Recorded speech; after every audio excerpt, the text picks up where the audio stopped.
U.S. retrenchment in the Middle East is cited as the most obvious reason for Russian President Vladimir Putin's interest in Syria. Yet the economic motivation goes even further, according to my next guest. Former U.S. diplomat and capital markets expert Burdin Hickok joins me down the line.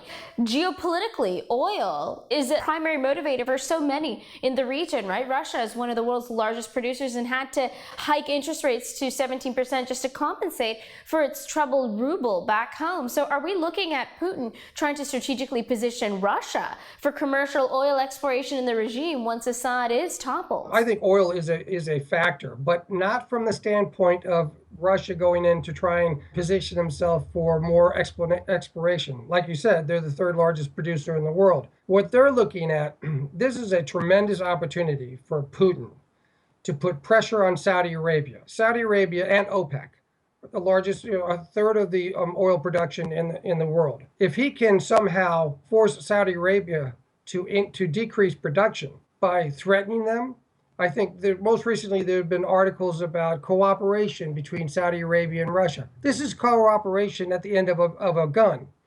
So this is not something that Saudi Arabia is at all interested in doing. But without the U.S. involvement in the Middle East, with the U.S. essentially retrenching or retreating, whatever word you want to use, Saudi Arabia may feel very vulnerable. What is the uneasy alliance with Iran doing to this scenario? No, you're absolutely right.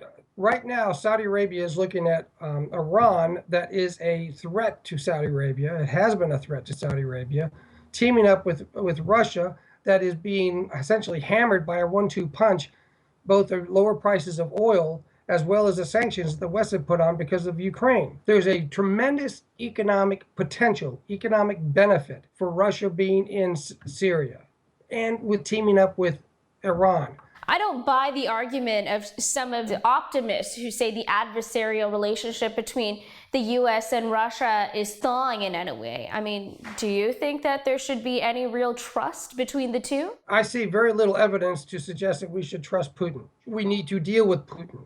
We need to deal with him clear-eyed and understand that this is a significant power relationship going on. Now, this is a critical concept in international politics that the current administration just wishes not to deal with. The Middle Eastern countries respect power.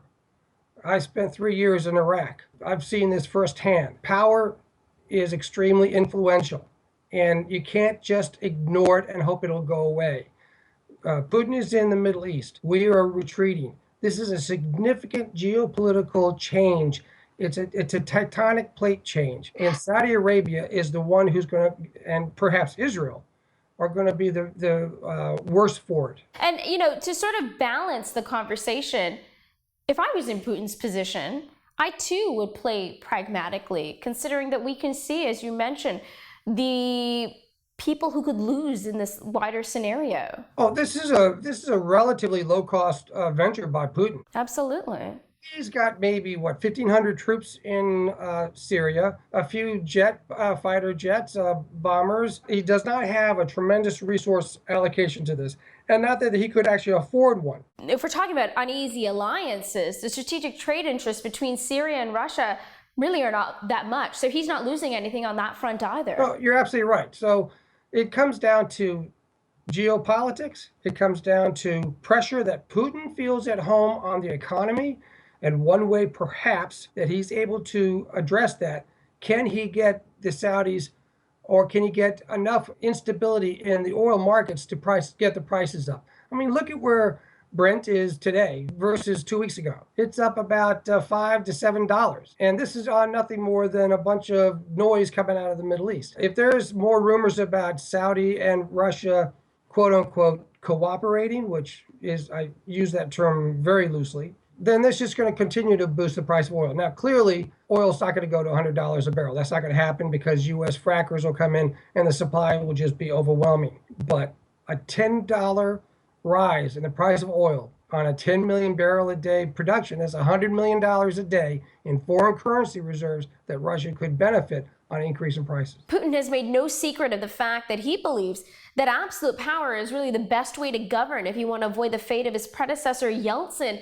Is he afraid that the Russian people might turn on him if he doesn't deliver a stronger economy? There's definitely a perhaps an insecurity. Their foreign policy has always reflected that type of insecurity. At the same time, the international forays, particularly if they're successful by Putin, takes attention away from economic distress. And their economy is in bad shape. So there is definitely the concern that at some point will the populace get really fed up with the economy, but also with the corruption that's surrounding Putin.